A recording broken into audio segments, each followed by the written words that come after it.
Welcome back to Infidelity Tales Lab. We're incredibly grateful for your support.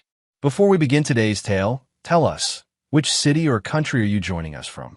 We love connecting with our global audience. Now, let's dive into today's story. Chapter 1. Hidden Currents. Warren Blackwood stared at the neurologist's business card in his hand, tracing his thumb over the embossed lettering. Another dead end. 4 specialists in 3 months, and still no answers. The tremor in his right hand returned, subtle but unmistakable. The tests are inconclusive, Mr. Blackwood, the doctor had said. There's nothing physiologically wrong that we can detect. Warren pocketed the card and stepped out of the medical building into the Seattle drizzle. The raindrops on his face helped mask the frustration. At 48, he wasn't ready for his body to betray him. 20 years heading corporate security for Nexus Global had taught him to trust his instincts. And his instincts told him something was deeply wrong. His phone buzzed with a text from Joe. How did it go? He typed back, same as before. Nothing conclusive. 3 dots appeared immediately. I've made dinner reservations. We'll discuss that trial at Helios I mentioned. Warren sighed. His wife had been pushing the experimental treatment for weeks now. Josephine Blackwood was nothing if not persistent. It was one of the qualities that had drawn him to her 12 years ago. Her drive, her determination, her ability to access any social circle with effortless charm. At home, their modern glass and steel house overlooked Puget Sound. Joe was applying lipstick in the entryway mirror when he arrived, her gallery owner precision evident in every movement. You're late, she said. Not unkindly. The reservation's at 7. Sorry. Traffic from downtown was brutal. Warren loosened his tie. I just need 5 minutes to change. Joe turned to face him, her eyes assessing. You look pale. Are the headaches back? Just tired. The Helios trial could help with that. Your father thinks. Of course he does. Warren couldn't keep the edge from his voice. I'm surprised you two haven't already signed me up. Joe crossed the space between them, placing her hands on his chest. We're worried about you. Is that so terrible? Her perfume, something expensive and subtle, filled his senses. Warren felt a stab of guilt for his suspicion. Whatever their differences, Joe had been steadfast through his mystery illness. I'll think about it, he conceded. Dinner was at Camless, overlooking Lake Union. Their usual table, the one where they could speak without being overheard. Warren watched Joe order wine with practiced ease, charming the sommelier with questions about the vineyard. Your father called again today, Joe said when they were alone. He's pulled some strings to get you into the Helios trial. Top of the list. Warren took a long sip of water. Desmond always didn't know how to cut in line. He's trying to help. No, he's trying to control. There's a difference. Joe's expression softened. Not everything is a power play, Warren. With Desmond, it always is. Warren thought back to their last family dinner. Desmond dominating the conversation, dismissing Warren's career achievements with backhanded compliments. Security work is valuable, I suppose. Though I always hoped you'd aim higher. He sits on their ethics board, Joe continued. He values their research. Warren's security training kicked in, noting the subtle tells in Joe's expression, the slight aversion of her eyes, the minimal tightening around her mouth. She was holding something back. How often do you speak with him? Warren asked casually. Joe focused on cutting her steak. The usual. Holidays, occasional dinners. Warren remembered his last conversation with Spencer Cole. Saw your wife having lunch with your father again downtown. 3rd time this month. You never mentioned you were seeing him regularly. Joe's knife paused. I wouldn't call it regularly. We've had lunch a few times, discussed some estate planning matters he wanted to help with. Estate planning, Warren repeated. For whom? For us, of course. Your symptoms have him concerned. Joe reached across the table, squeezing his hand. He may be difficult, but he cares in his way. Warren felt the room tilt momentarily, another wave of dizziness washing over him. He gripped the table edge. Warren? Joe's voice seemed to come from far away. I'm fine, he managed. Just need some air. Back home. Warren begged off with exhaustion while Joe took a call in her study. He stood under the shower, hot water pounding his shoulders, trying to make sense of the fragments that wouldn't fit together. The mysterious illness. Joe's lunches with Desmond. The experimental trial, they both seemed determined he'd join. After drying off, he opened his laptop to check their joint accounts. Another anomaly, $50,000 transferred last week to an investment portfolio he didn't recognize. Following his well-honed security protocols, Warren searched through his office for the financial documents Joe had organized last month. Behind his desk, his hand brushed something unfamiliar. Warren froze, fingers tracing the small bump hidden beneath the wooden chair rail. Years of security work made recognition instantaneous, a listening device professionally installed. In their bedroom, in their home, Warren left it untouched, mind racing. He moved through the house with new awareness, checking locations only someone with training would consider. The bookshelf in the living room, the kitchen vent hood, the decorative sconce in the guest bathroom. By midnight, he'd found 6 devices in total. Military-grade surveillance equipment he recognized from his days at Nexus. Not the kind available to jealous spouses or private investigators. The kind used by intelligence agencies and elite corporate security teams. Warren sat in the darkness of his kitchen, listening to the quiet breathing of his house. The person he trusted most in the world was sleeping upstairs, in a bedroom wired to record their most intimate conversations. His phone lit up with a text from Spencer. Need to talk. Security matter. Tomorrow? Warren typed back. Yes. Not my house. The usual spot. Noon. His hands weren't shaking anymore. Uncertainty had been replaced by something familiar. The cold, clear focus of an investigation. Someone had declared war on his life, and Warren Blackwood had never lost a security battle yet. But first, he needed to understand the enemy, even if that enemy shared his bed. Chapter 2. Fracturing Reality. The small cabin on Whidbey Island smelled of cedar and salt. Warren had purchased it before meeting Joe, one of those impulse buys during a rare, peaceful weekend away from Nexus. He'd never mentioned it to her, an omission that now felt like foresight rather than oversight. Warren powered up the secure laptop he'd brought, establishing the connection to the camera Spencer had helped him install yesterday. The feed from his Seattle home loaded. Joe moving through the kitchen, preparing coffee, making a call on a phone Warren had never seen before. She didn't find the cameras, Spencer said, joining him at the table with 2 mugs of black coffee. At 36, Spencer Cole retained the military bearing from his years in Army intelligence before Warren recruited him to Nexus. No, but she's definitely looking for something. Warren pointed to the screen. See how she keeps checking the usual spots? Methodical sweep of potential surveillance points. Spencer frowned. Who the hell trained your wife in counter-surveillance? That's what I intend to find out. Warren pulled up another screen, this one showing his banking records. Look at this pattern. Small withdrawals at first, testing the waters. Then progressively larger amounts once there was no reaction. 2.3 million. Spencer whistled softly. And you didn't notice? I trusted Joe with the day-to-day finances years ago. Made sense. Her family has serious money. She has business experience running the gallery. Warren's jaw tightened. My mistake. What about these power of attorney documents Rita mentioned? The ones Joe used at the bank. Forgeries. Well-executed ones, but I never signed them. Warren rubbed his eyes. Spencer, I need you to tell me again about seeing Joe with my father. Spencer shifted uncomfortably. 3 times in the financial district. Always at that French place he likes. They seemed familiar. Define familiar. Like people who spend a lot of time together. Spencer hesitated. The last time, I was across the street. He kissed her goodbye. A familial kiss? Not exactly. Warren nodded once, absorbing this. Did you get those medical records I asked for? Spencer pulled a flash drive from his pocket. Your father's first wife, your mother. Death certificate says cardiac arrest, but the medical examiner noted unusual electrolyte imbalances. Report was amended later. Cause never investigated further. Warren inserted the drive. Did you find anything about Helios Biolabs? Privately held pharmaceutical research company, specialized in neurological treatments. Your father joined their ethics board 3 years ago after making a substantial investment. Spencer paused. Warren, what's happening to you? These symptoms. That's what Dr. Reeves is helping me figure out. Warren clicked open a file containing his latest lab results.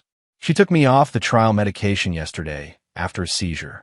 Promised to run an independent analysis. Spencer leaned forward. You think the trial drugs are causing your symptoms? I think my symptoms started before the trial, but something doesn't add up. Warren closed the laptop. I need you to keep monitoring Joe without raising suspicion. I'm going to visit my wife's gallery after hours tonight. Breaking and entering your own wife's business. That's a new definition of marital problems. Warren didn't smile. If I'm right, this goes far beyond marital problems. That night, the lock on Josephine's gallery yielded easily to Warren's expertise. Inside, the white walls displayed contemporary art pieces with price tags that would fund a small nation's economy for a month. Joe's office in the back was immaculate at first glance. Warren moved through her space like a ghost, photographing documents before returning them precisely to their original positions. The gallery's financial records told a story different from Joe's vibrant descriptions of success: mounting debt, suspicious transfers, inventory discrepancies. In a locked filing cabinet, Warren discovered documentation for pieces he recognized. Paintings Joe had sold months apart to different collectors, impossible unless one was a forgery. In another drawer, he found a manila folder labeled with his name. Inside, divorce papers, already bearing a signature that mimicked his own, dated 3 weeks in the future. In the margin, a handwritten note in Desmond's distinctive script. Don't worry, once the pharmaceutical trial accidentally give him a lethal dose, we'll have everything. Warren's phone vibrated. A text from Dr. Reeves. Need to speak urgently. Blood tests show something critical. Can you come to my office tomorrow? He responded, we'll be there at 9. In a hidden compartment of Joe's desk, Warren found photographs. Joe and Desmond together in Tokyo, Paris, Barcelona. Destinations she described as solo art-buying trips.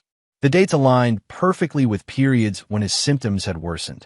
The intimate nature of the photos left no doubt about their relationship. In one, dated just 6 months after Warren had introduced them, Desmond's hand possessively gripped Joe's waist in a way that made Warren's stomach turn. A noise at the front of the gallery sent Warren into instantaneous security mode. He replaced the documents, slipped out the back entrance, and disappeared into the Seattle night.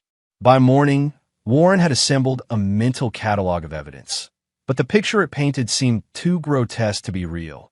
His wife and father were lovers, systematically stealing his money and slowly poisoning him toward a death that would appear medically explainable. At Dr. Reeves' office, his suspicions found scientific confirmation. Thallium, she said, sliding the lab report across her desk. Low-dose exposure over months. It's causing your neurological symptoms, the tremors, dizziness, memory issues. Warren examined the report. Not from the trial medication. No. Dr. Reeves' expression was grim. This is coming from an external source.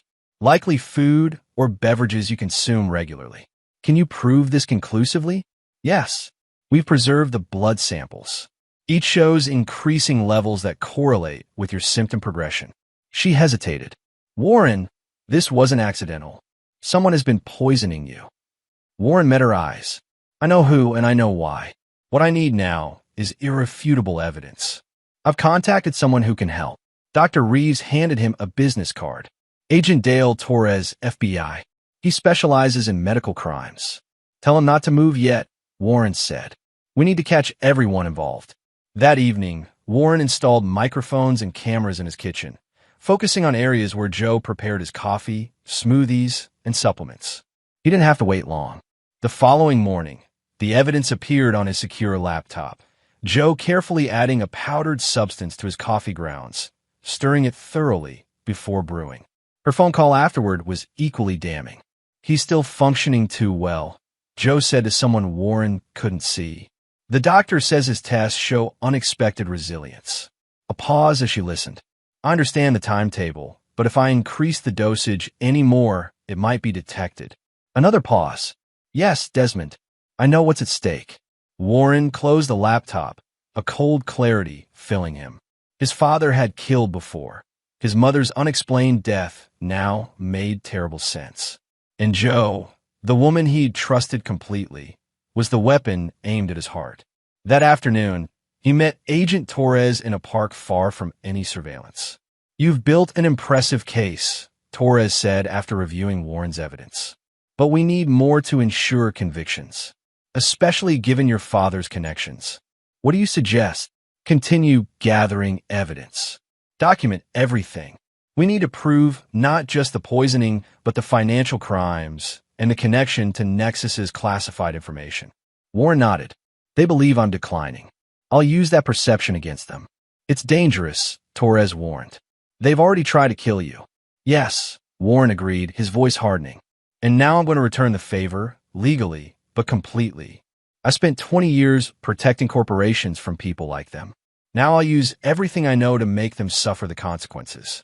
As they parted, Warren felt no fear, only purpose. The people who had betrayed him had made a fatal miscalculation. They thought they were hunting prey, but they had merely awakened a predator. Chapter 3. The Glass Cracks. Warren eased himself into the plush leather chair in Spencer's office at Nexus Global, deliberately allowing his right hand to tremble visibly. The role of deteriorating victim required meticulous attention to detail. "You look terrible," Spencer said, closing the door. "That's the point." Warren glanced at the computer monitor displaying their surveillance feed. "Has Joe accessed my backup files yet?" 3 days ago. Took photos of everything in the hidden safe, including the false investment statements you planted." Warren nodded. "And Desmond?" "Called her 20 minutes later. They met at the Fairmont, argued about something. Our directional mic only caught fragments." Warren leaned forward. "Show me."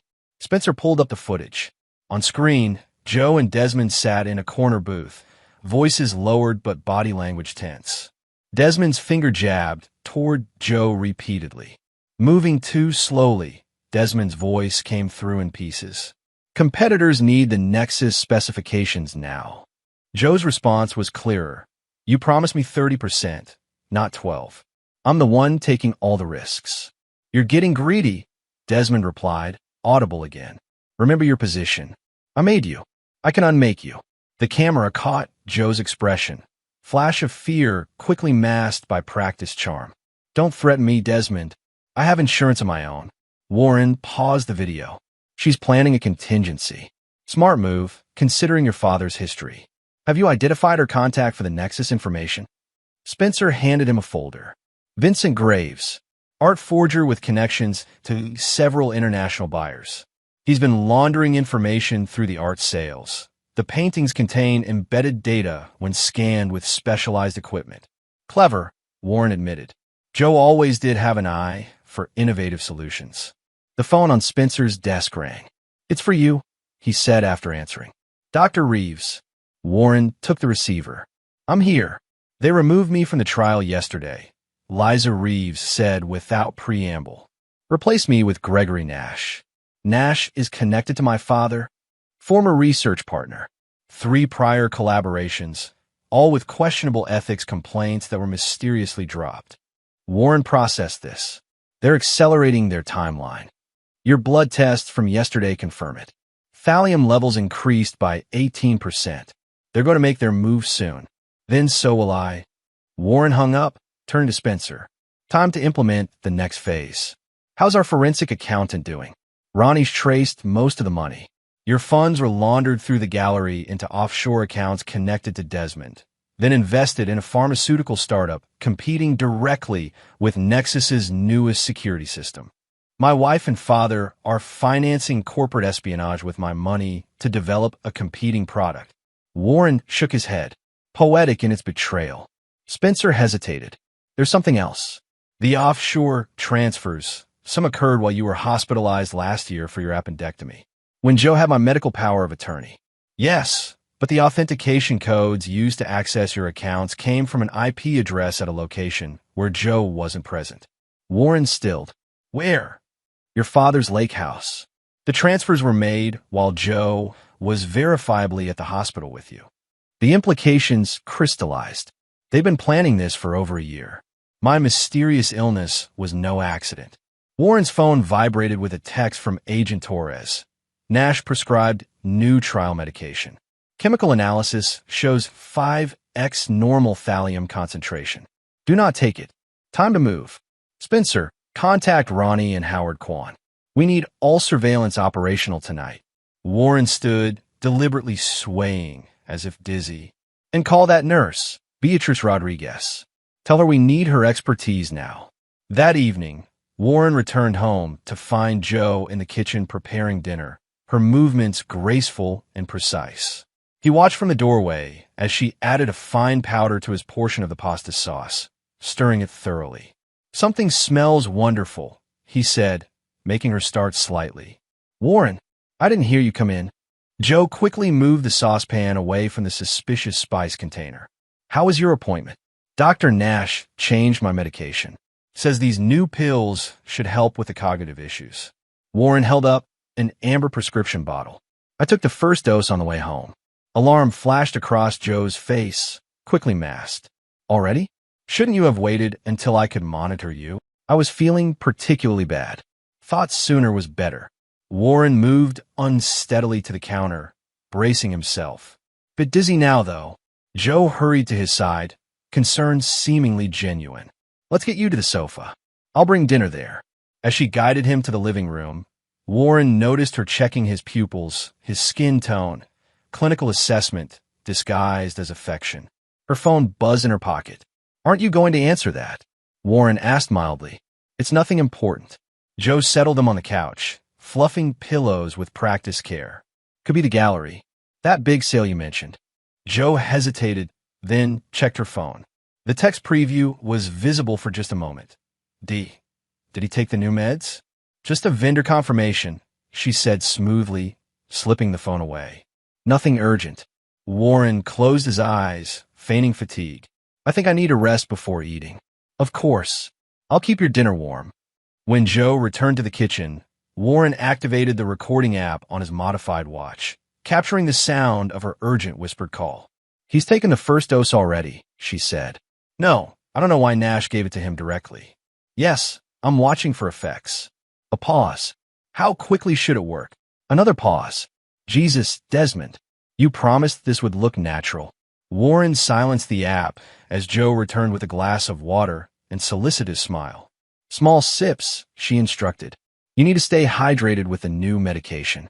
Warren obediently drank, knowing the activated charcoal capsules he'd taken earlier would bind any poison in the water.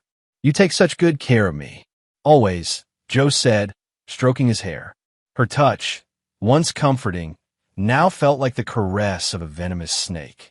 Later that night, Warren faked sleep while Joe made another call from their bathroom, voice low. He's disoriented, pulse is thready. No convulsions yet. She paused, listening. The documents are ready. I've practiced his signature enough times. The bank won't question it. Another pause. I understand. 24 hours max. Then we implement the transfer. Yes, I'll call you when it's done. When Joe finally slept, Warren slipped from the bed and retrieved his hidden phone, texting Agent Torres. They're making their move. Be ready. Torres's response came immediately. All assets in position. Evidence collection protocols initiated. Stay safe. In the darkness of his poisoned home, surrounded by the trappings of his fabricated life, Warren felt a strange sense of calm. The elaborate glass fortress of lies Joe and Desmond had constructed was developing fractures. Soon, he would shatter it completely. Warren returned to bed, lying beside the woman who planned to claim his life within 24 hours. He thought of his mother, another victim of Desmond's calculated cruelty. There would be justice for both of them soon. But first, he had to die, at least in the eyes of his would-be killers. Chapter 4. Counterattack. I need absolute discretion, Warren told Veronica Palmer across her obsessively organized desk. At 52, Ronnie exuded the quiet confidence of someone who had seen behind the financial curtains of the wealthy and powerful and found them wanting. You do realize I've maintained confidentiality for Saudi royalty and tech billionaires, she replied, examining the documents he'd provided. Your situation, while extraordinarily distressing on a personal level, isn't particularly complex from a forensic perspective. Warren allowed himself a small smile. Ronnie's bluntness had always been refreshing, even during their brief relationship years before Joe. Can you trace every dollar they've taken? Already have. She slid a tablet across to him. Your wife established a clever network of shell companies through her gallery. The primary funds went to offshore accounts in the Caymans, then were routed to this pharmaceutical startup. She tapped the screen. Helix Innovations. Registered 18 months ago, developing surveillance technology remarkably similar to Nexus's proprietary systems. My father's on their board? Not officially, but his trust owns 40% of their shares through 3 different holding companies. Ronnie raised an eyebrow. Amateur hour, really? I've seen 9-year-olds with lemonade stands create more sophisticated financial obfuscation. Warren studied the flow chart she'd created. What about the art forgery angle? Genuinely creative. Your wife has documented sales of original artworks to legitimate collectors, then sells duplicates to shell companies at inflated prices. The money laundering provides cover for the real product, embedded data in the forged paintings. Ronnie leaned forward. But here's where it gets interesting. Some transactions show Desmond double-crossing Joe. Ow! These transfers from the offshore accounts. Ronnie highlighted several transactions. They're structured to implicate Joe alone if anyone investigates. He's creating a perfect fall person. Warren felt a twist of bitter amusement. He's planning to betray her too. Men like your father view people as disposable assets. Ronnie's voice softened slightly. I'm sorry, Warren, about all of this. Don't be. Just help me finish what they started. Later that afternoon, Warren sat across from Marian Blackwood in her elegant Tudor home, watching emotions play across her still beautiful face as she examined the evidence against her ex-husband. I wish I could say I'm surprised, Marianne said finally, setting aside the folder. But Desmond was always calculating. Did you suspect anything during your marriage? About my mother's death? Marian chose her words carefully. I never had proof. But when I threatened divorce after discovering his affair with his clerk, he told me, you should be careful about your health. First wives in my family don't tend to fare well. Warren's jaw tightened. Why didn't you ever say anything? To whom? Desmond controlled everything. The money, the social connections. Even the police chief was his golf partner. Marianne poured herself another finger of scotch. Besides, you were already grown, estranged from him. What would it have accomplished except to hurt you? It would have warned me not to trust him, not to introduce Joe to him. Marian studied him. You truly had no idea about their relationship. None. Warren's admission felt raw. Security was my profession, and I missed the thread under my own roof. Desmond has a pattern with younger women. He doesn't love them. He collects them, uses them, discards them. Marianne sipped her scotch. Joe may think she's special, but she's just following the script he's written for dozens before her. She's still actively poisoning me. Yes, well, that does demonstrate a certain initiative the others lacked. Marianne set down her glass. What do you need from me? Access to any documentation from your divorce. Communications, financial records, anything that might establish pattern and intent. I kept everything. Marianne rose and walked to a wall safe concealed behind a mediocre landscape painting. Desmond always underestimated me. Thought I was just a trophy wife with no mind for details. She removed a thick folder. I made copies of every document, recorded conversations, tracked his movements for years. Insurance, I called it. Warren accepted the folder with newfound respect for his former stepmother. Why didn't you use this during the divorce? He threatened my sister's children. Marianne's expression hardened. But I've always kept it, waiting for the day it might be needed. I suppose that day has come. That evening, Warren met Howard Kwan in a nondescript server room in Bellevue, where the tech security expert had established their surveillance hub. Your wife uses top-tier encryption, Kwan remarked, fingers flying across multiple keyboards. Military-grade protocols. Not the kind of security your average art dealer would know. Joe has hidden talents, Warren said dryly. Apparently, but I've piggybacked on their own surveillance of your home to create a reverse feed. We can now see and hear everything they're saying about you, even when you're not there. Quan pulled up footage from earlier that day, Joe in their bedroom, speaking to Desmond on her secure phone. The new medication is working faster than expected, Joe was saying. His coordination is significantly impaired. Slurred speech, confusion.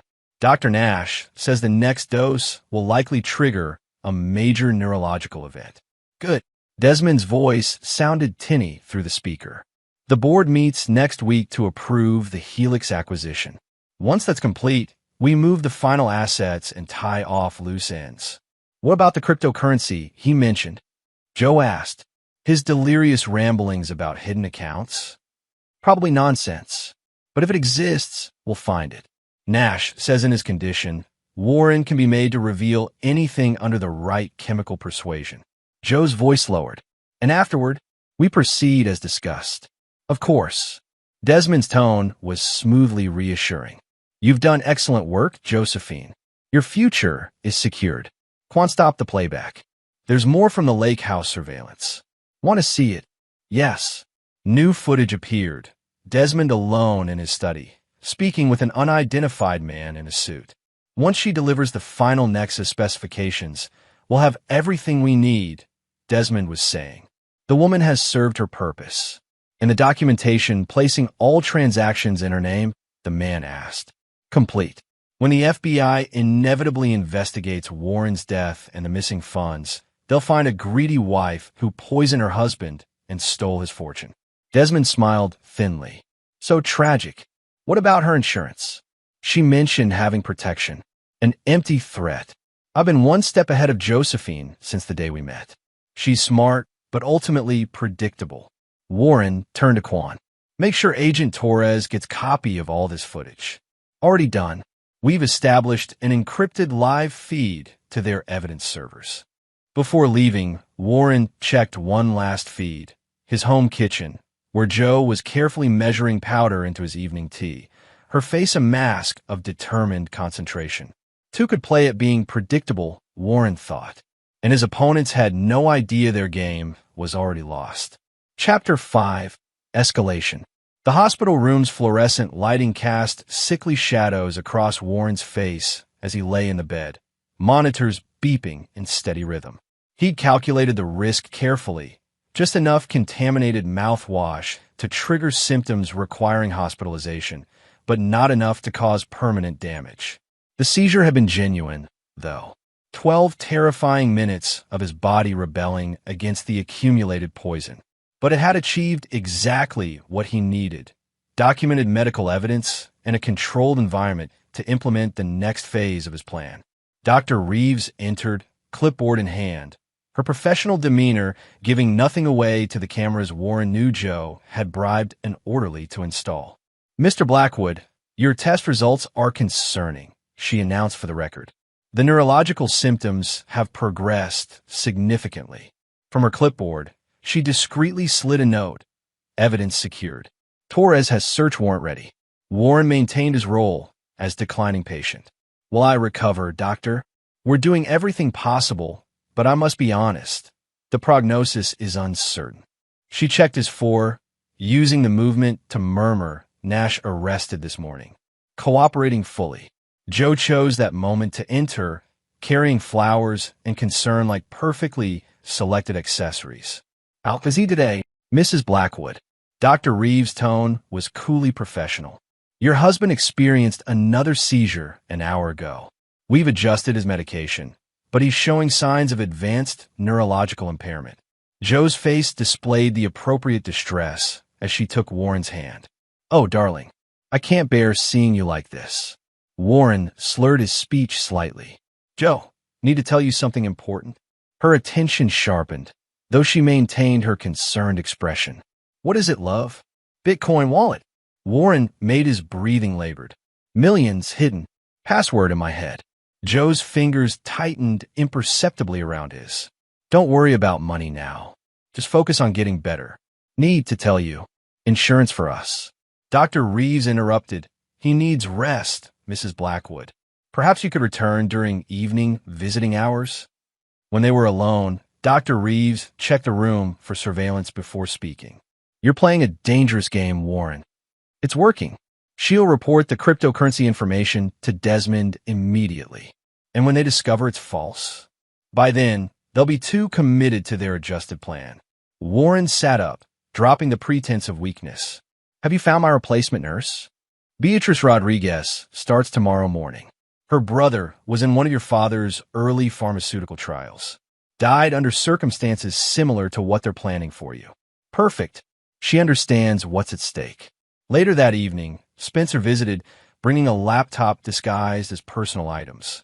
Once Joe left for dinner, he set it up to monitor their surveillance network. Quan intercepted a call between Joe and Desmond 20 minutes ago, Spencer reported. The cryptocurrency bait worked. They're keeping you alive until they can extract the information. Warren nodded. And the files implicating Desmond that Ronnie prepared, placed exactly where you specified in the gallery safe. Joe's scheduled to check it tomorrow. The hospital room door opened, revealing Claudia West, the private nurse Joe had hired to assist with Warren's care.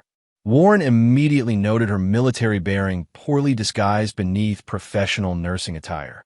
Evening check, she announced, moving to the monitors. When Spencer stepped out to take a call, she spoke in a different tone entirely. Mr. Blackwood, your wife has requested detailed reports on your coherence levels and speech patterns.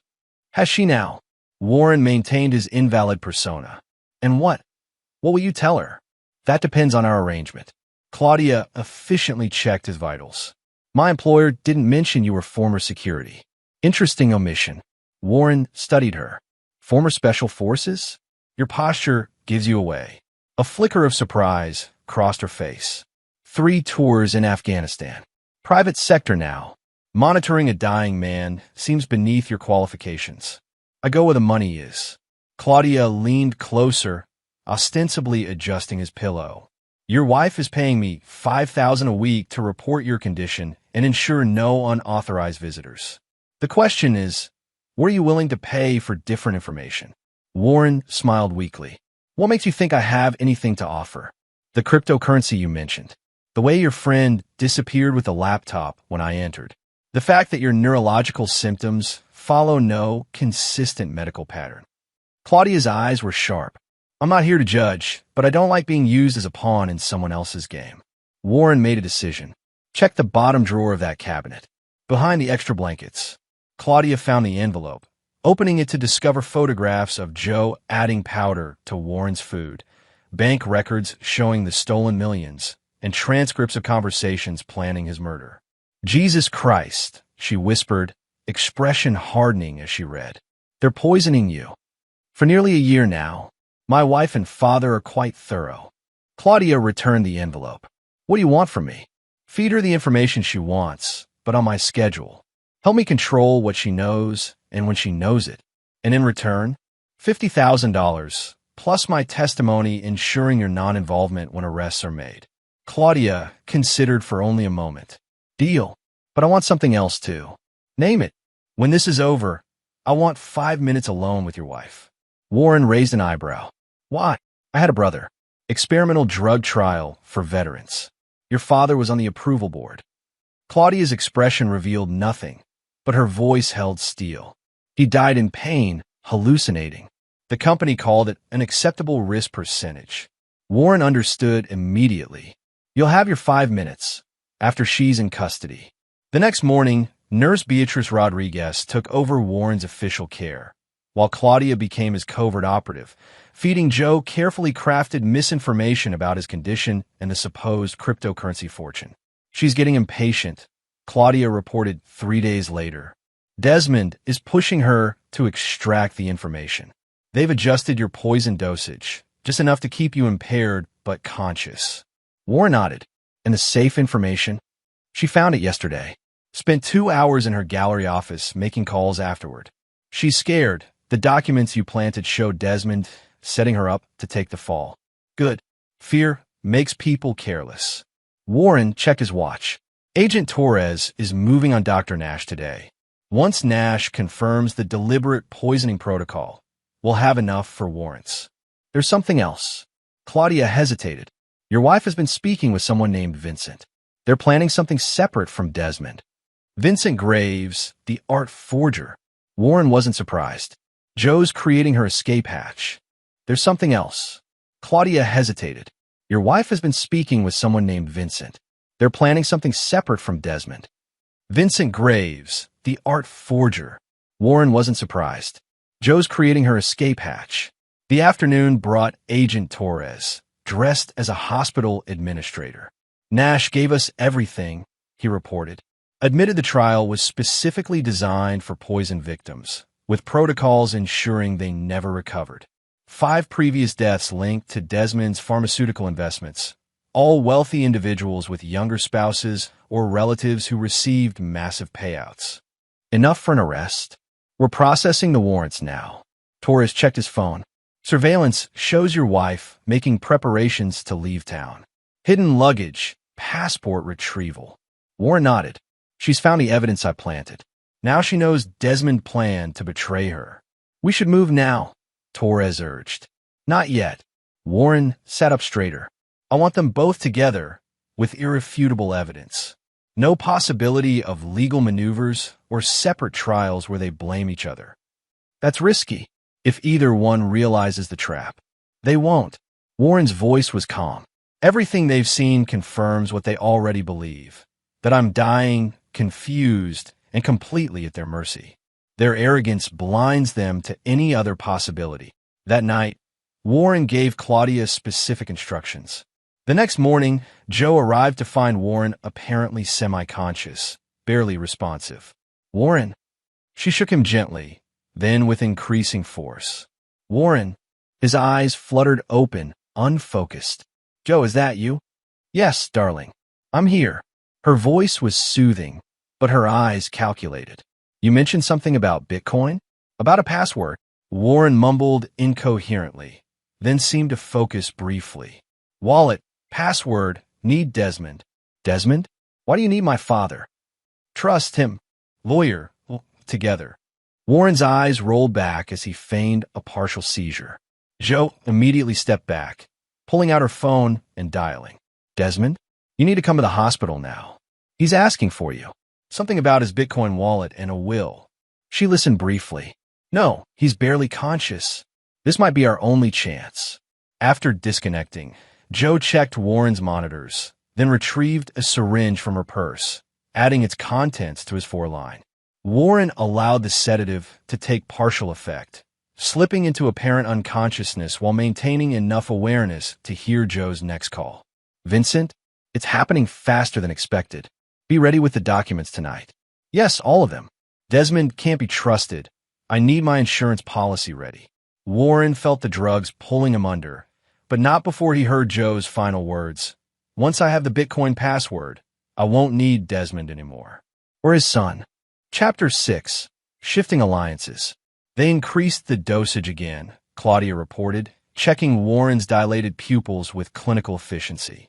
If you weren't taking the chelating agents Dr. Reeves provided, you'd be comatose by now.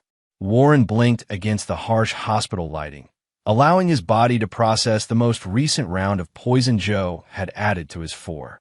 Even with preventative treatment, the cumulative effect was taking its toll. She's getting desperate, he managed, voice raspy. Has Torres finalized the warrants? Signed this morning. They're ready to move on your command. Claudia adjusted his blankets, playing her role for any hidden cameras. Your wife spent 3 hours with Vincent Graves yesterday. Spencer followed them to a safety deposit box at Seattle First National. She's securing her escape funds. Warren closed his eyes briefly, fighting a wave of genuine dizziness. What about Desmond? Called the hospital twice asking about your condition. He's scheduled to visit at 4. Claudia lowered her voice. Warren, you need to consider accelerating the timeline. Your latest blood work shows critical thallium levels despite the treatment. Before Warren could respond, the door opened and Joe entered with Dr. Gregory Nash in tow. Warren immediately shifted to his deteriorating patient persona. Mrs. Blackwood. Nash greeted Claudia with professional courtesy. I need to examine the patient privately. Claudia hesitated, looking at Warren, who gave an imperceptible nod. I'll be right outside, she said, slipping out. Nash checked Warren's vital signs with practiced movements while Joe watched anxiously. The neurological decline is progressing as expected, he announced. Cognitive function severely impaired, organ systems showing stress patterns consistent with late-stage presentation. How much time? Joe asked, not bothering to maintain her grieving wife facade with Nash present. 48 hours, perhaps less. Nash made notes on Warren's chart. Has he revealed anything about the cryptocurrency assets? Nothing coherent. He keeps asking for Desmond. Nash frowned. That's unexpected given their estrangement. Could be confusion or some misplaced filial sentiment. Joe straightened Warren's collar with false tenderness. Desmond will handle it when he arrives. Nash completed his examination, then paused at the door. Mrs. Blackwood, a word in private? They stepped into the hallway, but Warren activated the recording device concealed in his hospital wristband, capturing their hushed conversation. The blood work is concerning, Nash was saying. There are markers indicating he might be receiving some form of treatment countering the poisoning effects. That's impossible, Joe hissed. I've controlled everything. His food, medication, visitors. Nevertheless, his system is showing unexpected resilience. Someone may have discovered our protocol, then accelerated. Tonight, I can't risk. Their voices faded as they moved further down the corridor. Warren used the opportunity to check the secure phone hidden beneath his mattress. 2 messages waited. One from Agent Torres confirming surveillance positions, another from Spencer with a video link. The footage showed Desmond in his lake house study, speaking with Vincent Graves, Joe's supposed ally in her contingency plan. She believes you're helping her establish independence from me, Desmond was saying, amusement evident in his tone. Such predictable desperation. Vincent nodded. She's provided access to all the forged documentation, account numbers, transaction records, everything you requested. Excellent. And she has no idea you've been working for me from the beginning? None. She thinks I'm helping her build a case against you as insurance. Desmond laughed. The best traps are the ones people walk into willingly. Once Warren is dead and the assets secured, we'll implement the final phase. What about Joe? Vincent asked. She's becoming increasingly erratic. An unfortunate overdose of the same substance she's been giving Warren. Poetic justice, wouldn't you say? The video ended. Warren closed his eyes, processing this new information. The web of betrayal extended in all directions, each conspirator planning to eliminate the others. His own father was orchestrating a double murder, Warren by Joe's hand, then Joe by Vincent's, while claiming all the assets for himself. When Claudia returned, Warren briefed her on the new development. We need to adjust our strategy, he concluded. Joe's panicking, planning to accelerate the poisoning tonight. I want you to drop hints that make her think I revealed part of the cryptocurrency information to you. Dangerous play, Claudia observed. She might decide I'm a liability. That's what we want. She'll try to buy your loyalty rather than eliminate you. Accept her offer, become her confidant. And Desmond, let him believe his plan is working. His visit this afternoon is crucial. I need them both here together, explicitly discussing their plans. Claudia checked the hallway, then retrieved a small case from her uniform pocket. Dr. Reeves sent this concentrated chelating agent to protect your organs during the final phase. It won't prevent symptoms, but should prevent permanent damage. Warren accepted the medication. Have Torres position his team for tonight. Once I have their final confession, we move. Later that afternoon, Desmond arrived in an expensive suit that couldn't quite hide the predatory nature beneath. Warren observed him through barely open eyes as he conferred with Joe at the foot of the bed. Nash says he's practically vegetative, Joe reported. Minimal brain function, organ systems failing. Desmond studied Warren with clinical detachment, yet still no information about the cryptocurrency. He asked for you specifically, said something about trusting you with the wallet password. Fascinating. Desmond moved closer, speaking directly to Warren. Can you hear me, son? It's your father. Warren mumbled incoherently, then focused his gaze with apparent effort. Dad, need to tell. Trust you. Yes, Warren. I'm here. Desmond leaned closer. You mentioned Bitcoin? A wallet password. Warren's hand weakly grasped Desmond's sleeve. Hit millions. USB drive in my office. Home safe. Password is mother's birthday. Desmond's expression revealed momentary triumph. We'll take care of everything, Warren. Don't worry. Take care of Joe, promise me. Of course. Desmond patted Warren's hand, eyes already calculating. Joe will want for nothing. When Warren appeared to slip back into unconsciousness, Joe and Desmond moved to the corner of the room, speaking in low voices. We need to search his office tonight, Desmond urged. The Bitcoin wallet could be worth tens of millions. What about Nash's concerns? Someone might be counteracting the poison. Irrelevant at this stage. His condition is terminal. Nash confirmed it. Once we have the cryptocurrency, we accelerate the final phase. Joe's voice lowered further. I've prepared the additional dosage. Tonight, during the nurse change, at 11. Good. I've made arrangements for afterwards.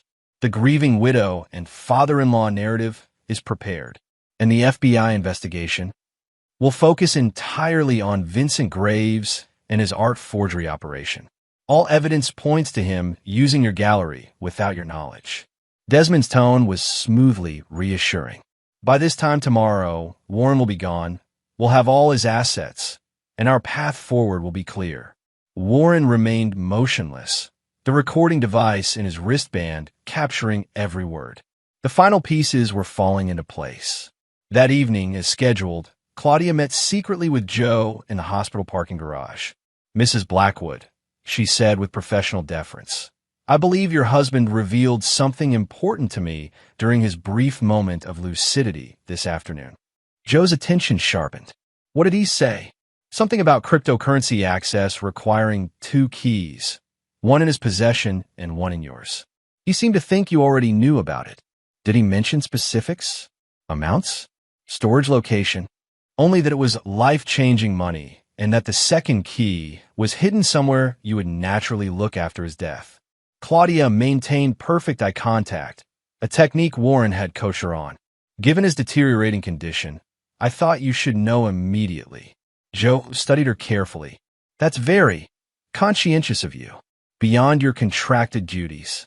I recognize opportunities when I see them, Mrs. Blackwood. Understanding passed between them. Such recognition should be rewarded. Would an additional $10,000 compensate for your discretion? 20 would ensure my complete focus on your priorities. Joe nodded slowly. Tonight's nurse change. Make sure Dr. Reeves doesn't interfere with my time alone with my husband. Consider it done. As Claudia walked away, she activated her concealed communication device. Torres, we're on for tonight. 11 p.m. Both targets will be present. Explicit discussion of murder confirmed. Agent Torres's response was immediate. All units in position. Wait for Warren's signal before moving in. The trap was set. Warren closed his eyes, conserving his strength for the final confrontation. By morning, the elaborate glass fortress of deception would lie in shards at the feet of its architects. Chapter 7. The trap closes. At 10:47 p.m., the hospital corridor outside Warren's room held an unnatural stillness. Night shift nurses moved with quiet efficiency, unaware of the FBI agents positioned strategically throughout the floor, disguised as orderlies, visitors, and cleaning staff. In the surveillance van parked in the adjacent garage, Agent Torres monitored the operation through multiple screens showing feeds from every angle. Inside the room, Warren lay motionless, maintaining the facade of near-death that had brought his would-be killers to this pivotal moment.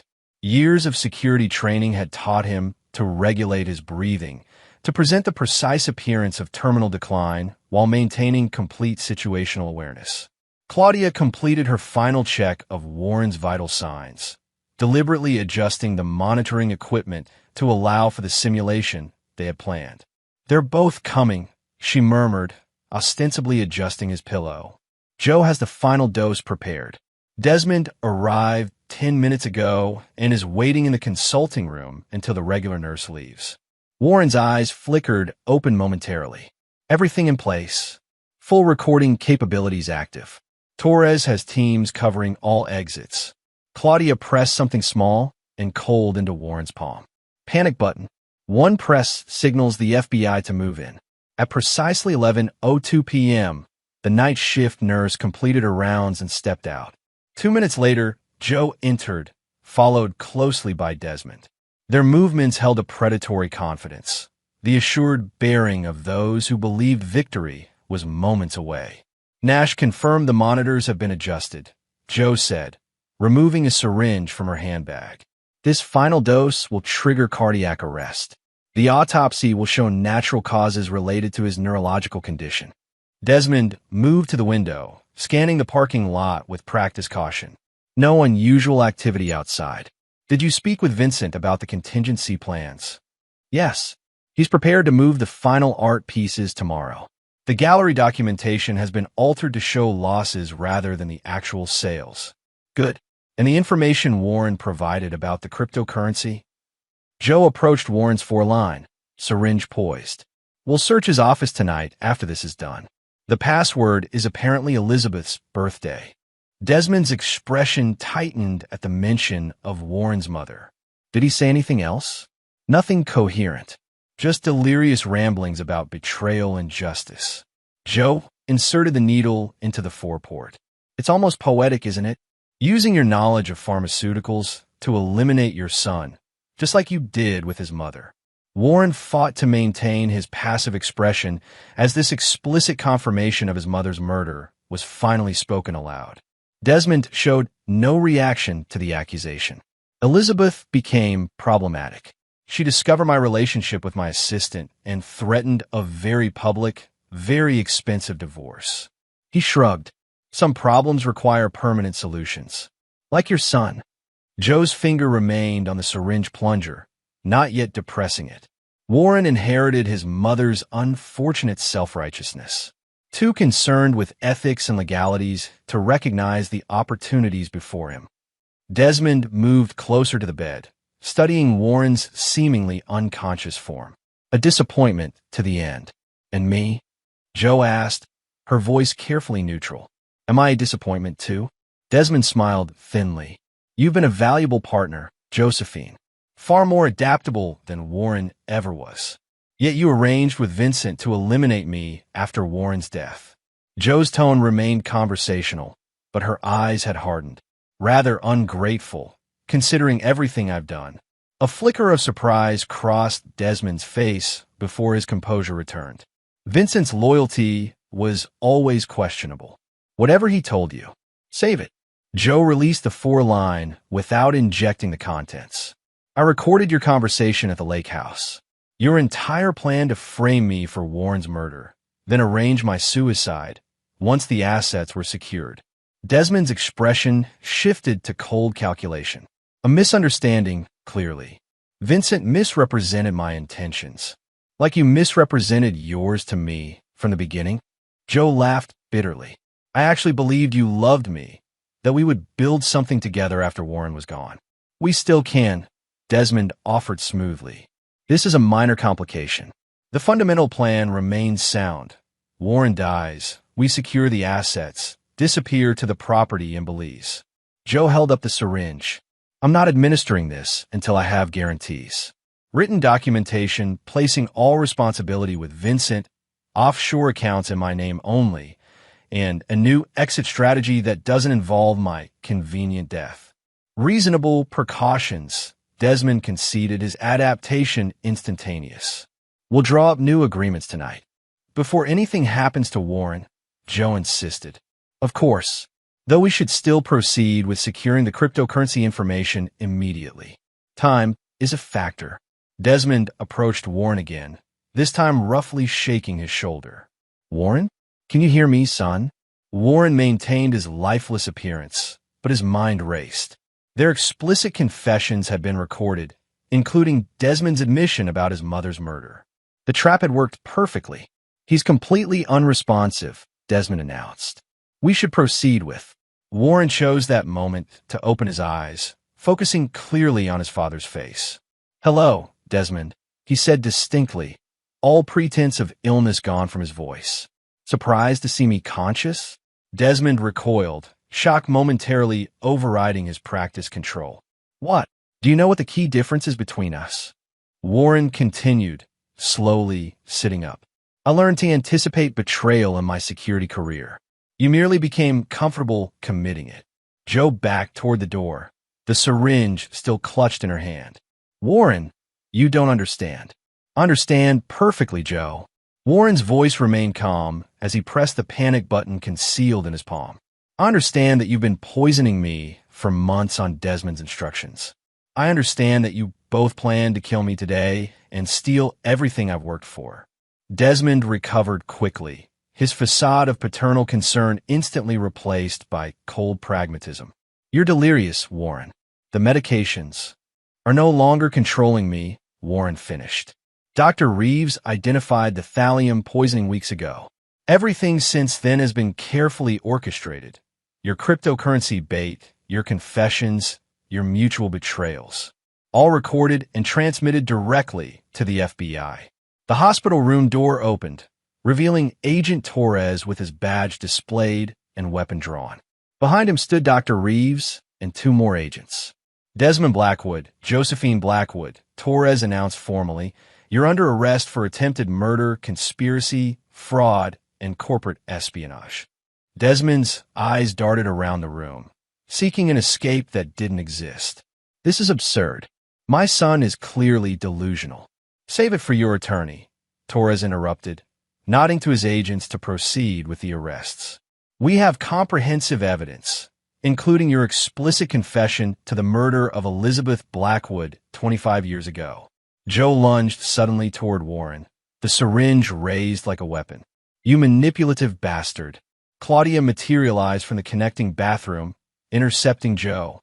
In one fluid motion, she disarmed Joe and pinned her against the wall, the syringe clattering harmlessly to the floor. I promised you 5 minutes alone with her, Warren told Claudia as Joe struggled futilely against the trained operative's grip. But that will have to wait until she's in custody. As the agents handcuffed Desmond, his composed veneer finally cracked. You have no idea who you're dealing with, he spat at Warren. My connections are already being investigated, Warren finished. Your pharmaceutical trial victims, your judicial bribes, your offshore accounts, everything. The glass fortress you built is shattered, and there's nowhere left to hide. Torres led Desmond from the room, while Joe continued to struggle against the second agent's restraints. We had everything, she shouted at Warren. We could have enriched beyond imagination. Instead, you choose this righteous vendetta. Warren studied the woman he had once loved with detached curiosity. You poisoned me for money, Joe. Destroyed our marriage. Betrayed every trust. Aligned yourself with a man who murdered his own wife. What exactly did you think would happen when you declared war on a security expert? Joe's defiance collapsed into calculation. I know things, Warren, about Desmond's other operations, about people who would pay for Nexus information. I can make a deal. Save your negotiations, Warren advised as Torres returned to escort her out. You'll need whatever leverage you have left. After they were gone, Warren stood from the hospital bed, his legs unsteady not from pretense, but from the genuine effects of months of poisoning. Dr. Reeves moved quickly to support him. You should still be resting, she admonished. The chelation therapy isn't complete. I've rested enough. Warren glanced at the room that had served as both his prison and his strategic command center. It's time to rebuild. Spencer appeared in the doorway, relief evident on his face. We got everything, Warren. Every confession, every plan, all transmitted in real time to the FBI servers. And Vincent Graves, arrested at the gallery 30 minutes ago, along with 2 associates. International buyers are next. Warren nodded, a weight lifting from his shoulders. Contact Ronnie. Tell her to proceed with the financial recovery protocols we established.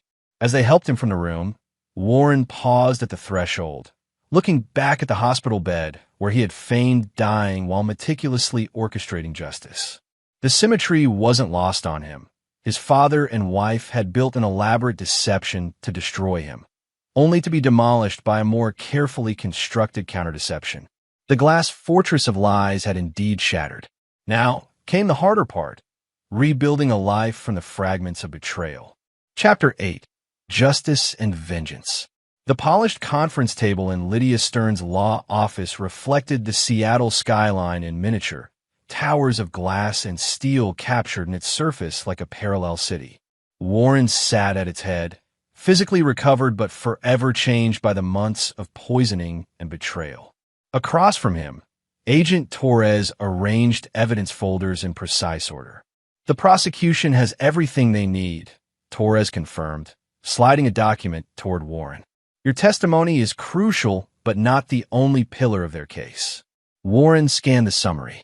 "DNA analysis confirmed the thallium in my home match samples from Desmond's lake house. Exact chemical signature. Plus, Nash provided detailed records of the pharmaceutical trial protocols, explicitly designed to mask poisoning symptoms as neurological disease."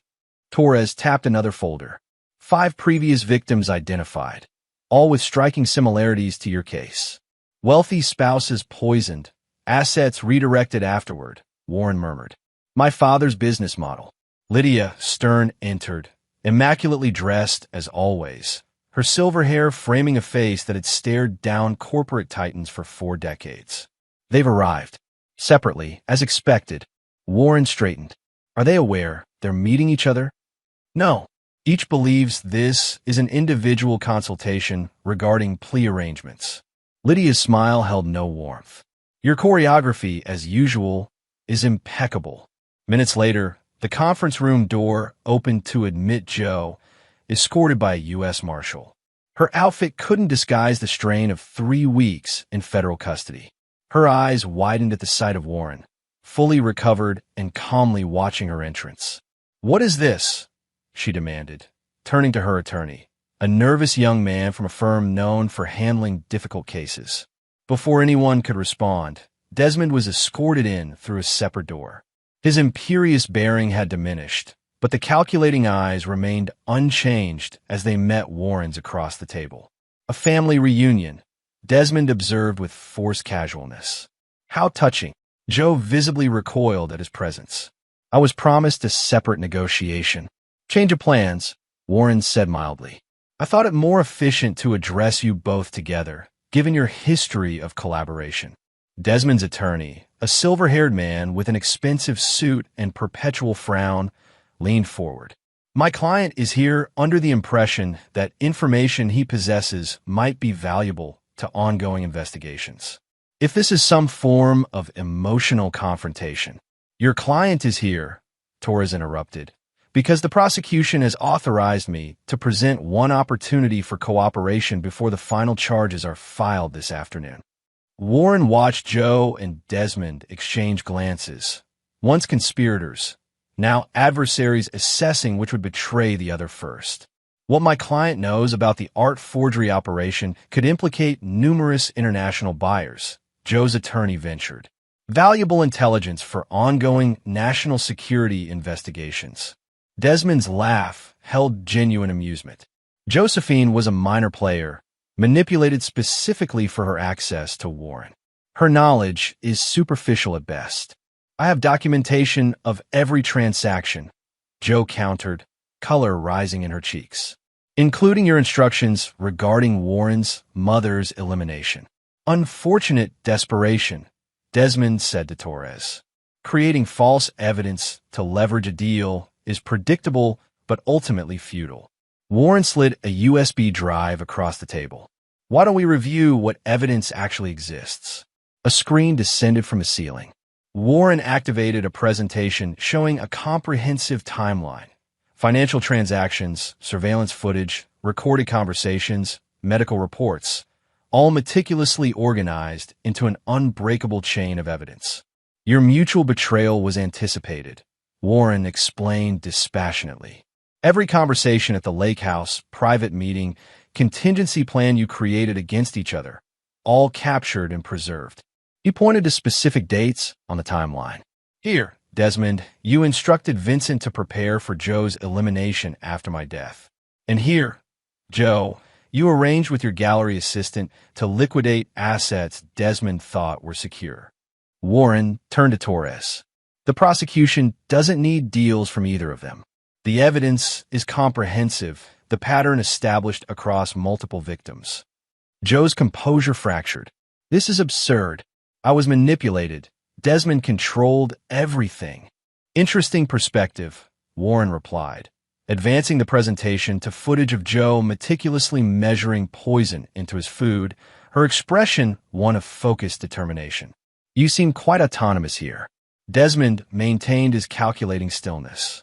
What exactly is your purpose with this theatrical display, Warren? Revenge? Some misguided sense of justice for your mother? Justice, yes. For mother. For Desmond's other victims. For myself. Warren leaned forward. But primarily, it's about consequences. You both built careers exploiting others' trust. Now you'll experience the natural conclusion of your choices. Warren stood, buttoning his suit jacket. Agent Torres will escort you back to federal custody. Your respective attorneys can explain the sentencing guidelines for attempted murder, conspiracy, and financial crimes. I believe the combined charges carry potential sentences exceeding 60 years. As Warren moved toward the door, Joe called out, "Wait. The information about the overseas accounts, the ones Desmond keeps in Zurich, that has to be worth something." Desmond's control finally slipped. "You vindictive little." The accounts under Mary Ann's maiden name, Joe continued desperately. The ones with the proceeds from the pharmaceutical victims. Warren paused at the threshold. Agent Torres has full details on those accounts already. Mary Ann provided access weeks ago. As the realization of complete defeat settled over them, Warren addressed them one final time. "You both question my capabilities because I chose ethics over expedience. You saw integrity as weakness. That fundamental miscalculation has cost you everything." Outside in the hallway, Dr. Reeves waited with Ronnie Palmer, both women watching Warren with careful assessment. "How do you feel?" Liza asked, her medical concern evident. "Lighter," Warren admitted, though the confrontation was less satisfying than anticipated. Ronnie nodded, understanding. Justice rarely provides the emotional resolution we expect. "Next steps?" Liza asked as they walked toward the elevator. "Testimonies, trials, rebuilding." Warren pressed the down button, starting with selling the Seattle house. "I can't live surrounded by those memories." "I've identified a suitable apartment overlooking the Sound," Ronnie offered. "Excellent security infrastructure, privacy, views that might provide some peace." "Thank you." Warren's phone buzzed with a message from Spencer, Vincent talking. "Implicated 3 more executives at Nexus. Network bigger than we thought." The elevator doors opened to reveal Spencer waiting in the lobby, his expression confirming the message's seriousness. "How extensive?" Warren asked without preamble. "Industrial espionage operation dating back 5 years. Desmond was middleman, not architect." Spencer lowered his voice. "Warren, there are government connections. This goes beyond corporate security." Warren absorbed this, the security professional in him already mapping implications and contingencies. "Torres needs to know immediately." "Already contacted him. He's expanding the investigation task force." As they exited the building, Warren noticed Claudia waiting discreetly near a black SUV. She approached. "Torres kept his word," she reported. 5 minutes with Josephine, as promised. "Did you get what you needed?" Warren asked. A ghost of satisfaction crossed Claudia's face. She admitted her role in the pharmaceutical trials that killed my brother. Recorded and provided to the prosecution. Warren nodded. "Good. Join us for the next phase." "What exactly is the next phase?" Warren looked at the small group assembled. Spencer, Ronnie, Liza, Claudia. Individuals who had helped dismantle the conspiracy against him, each with unique skills and uncompromising integrity. Originally, personal recovery. Warren's expression hardened with new purpose. Now, dismantling the entire network that enabled Desmond's operation, starting with the compromised elements at Nexus. Understanding passed between them. This was no longer about personal vengeance, but something larger. The security expert, the forensic accountant, the medical specialist, the covert operative, and the internal investigator. An unlikely team united by their commitment to exposing corruption.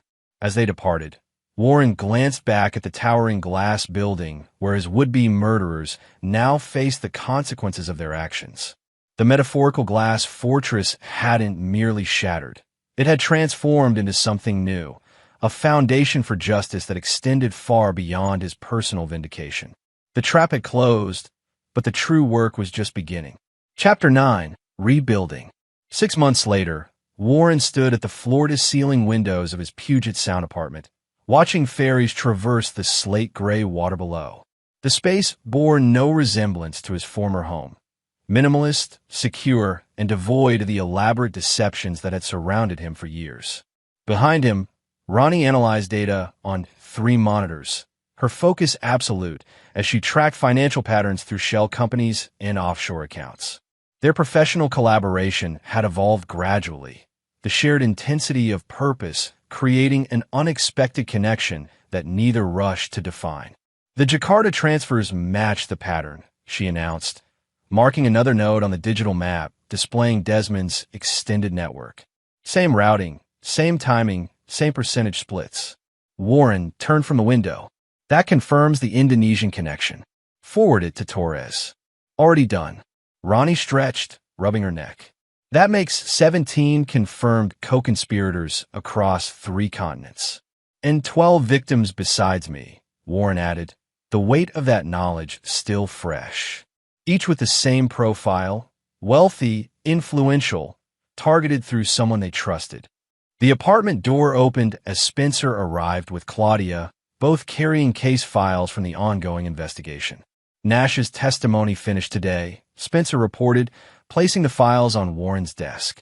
Provided detailed documentation on 9 additional pharmaceutical trials with suspicious outcomes. Warren nodded. Cooperation won't save him, but it expands our understanding of the network. And our credibility with the prosecution, Claudia added, now channeled into their investigative work. The U.S. Attorney specifically requested our presence at tomorrow's hearing. Warren checked his watch. We should leave for the courthouse soon. Joe's sentencing is at 2. The trial had progressed exactly as Warren anticipated. Joe's attempts to blame Desmond undermined by overwhelming evidence of her independent actions. The jury had deliberated less than 6 hours before returning guilty verdicts on all counts. At the federal courthouse, Warren sat calmly as Joe received her sentence. 25 years for attempted murder, with additional consecutive terms for fraud, conspiracy, and corporate espionage. Her once immaculate appearance had diminished during 3 months of trial, but her eyes still held the calculating assessment that had served her in the art world. As guards led her away, Joe paused briefly, looking directly at Warren. No words were exchanged, but her expression conveyed a complex mixture of hatred and reluctant respect for the adversary who had so completely outmaneuvered her. Outside, reporters clustered around Warren, shouting questions about the case that had captivated Seattle's upper echelons. Mr. Blackwood, how does it feel knowing your wife will spend decades in prison? Any comment on your father's upcoming trial? Is it true you've established a foundation for victims of similar crimes? Warren navigated through them with practiced ease, offering only a brief statement. Today's sentence reflects the severity of the crimes committed. Justice has been served. I'm focusing now on helping other victims rebuild their lives.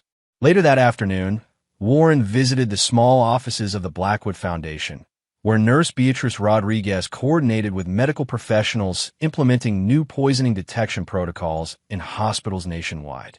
3 more institutions adopted the screening program this week, be reported, and 2 potential cases identified in Chicago using our markers.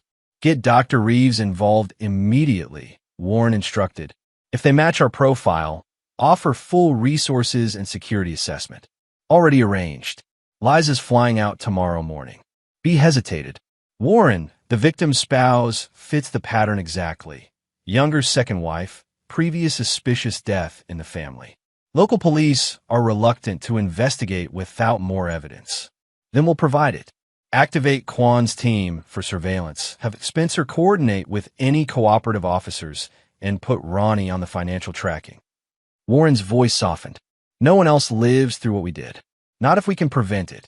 That evening, Warren drove to the suburban neighborhood where Marian Blackwood still lived in the Tudor home she'd claimed in her divorce settlement. Since the arrests, their relationship had evolved from distant politeness to genuine alliance. The prosecution called again, Marianne reported, serving tea in her sunroom. They want additional testimony about Desmond's behavior during your mother's illness. Are you comfortable providing it? After 20 years of silence, it feels necessary. Marianne's eyes held the same steely determination Warren recognized in himself. Elizabeth deserves justice, however delayed. The evidence from his other victims strengthens the historical case significantly, Warren noted. Torres believes they can secure a conviction for her murder as well. Good. Marianne passed him a folder. These are the names I mentioned, other women who contacted me after the arrests. Each one has stories about Desmond similar to mine, spanning 40 years. Warren examined the list. I'll have Claudia reach out, add their experiences to our documentation. Some are reluctant to come forward publicly. The shame, even after all this time. They won't have to. Their patterns help establish context, even without direct testimony. As Warren prepared to leave, Marianne touched his arm. Elizabeth would be proud of you, Warren, not just for bringing Desmond to justice, but for helping others afterward. I wish I'd recognized what happened to her sooner. You were a teenager. He controlled everything. The narrative, the investigation, the aftermath. Marianne's expression softened. Don't carry guilt that belongs solely to him. Warren nodded, accepting her wisdom, if not entirely her absolution.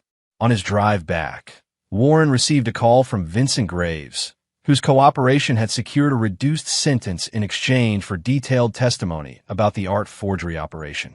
They've identified another gallery using my authentication techniques, Vincent reported. Same connection to military contractors, same data embedding methods. Forward the details to Spencer. We'll investigate the connection to Nexus leaks. Already did. But Warren, this operation predates my involvement with Joe. Someone else trained them in my methods. Warren processed the implications, suggesting a larger organization with standardized protocols. Exactly. This isn't isolated incidents. It's systematic. After disconnecting, Warren contacted Torres to share this development. Their partnership had evolved from investigator and witness to collaborative network, dismantling a sophisticated criminal enterprise.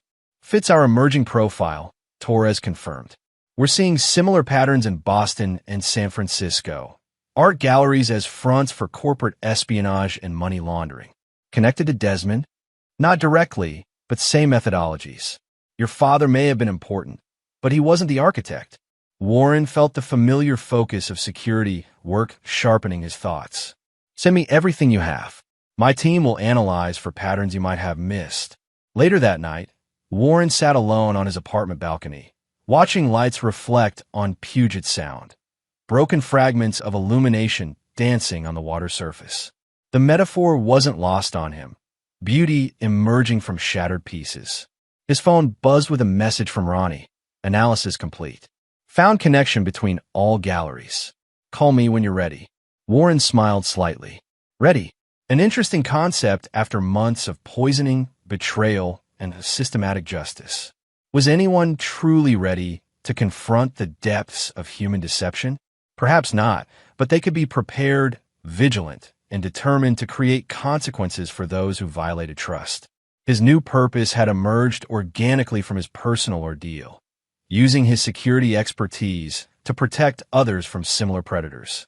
The Blackwood Foundation was already helping 3 families navigate situations disturbingly similar to his own, while his consulting firm with Spencer specialized in detecting complex fraud schemes. Tomorrow would bring Desmond's trial, more victims to assist, and continued unraveling of the network that had enabled his father's decades of crimes. The work was nowhere near complete, but Warren found unexpected satisfaction in the clarity of purpose that had emerged from betrayal. He dialed Ronnie's number, ready to discover where their investigation would lead next. As they discussed the new connections, Warren watched a ferry crossing the Sound, its lights creating a path through the darkness. From his perspective, The illuminated wake resembled broken glass being transformed into something purposeful, a metaphor for his own journey from victim to advocate. The glass fortress had indeed shattered, but from its fragments, Warren Blackwood had built something far stronger, a foundation of justice that would help others find their way through betrayal toward rebuilding. And there you have it. Another story comes to an end. What did you think? I'd love to hear your thoughts in the comments below. If you enjoy this story, consider joining our community by subscribing. It means the world to us. For more stories like this one, check out the recommended videos on screen, and I'll see you there.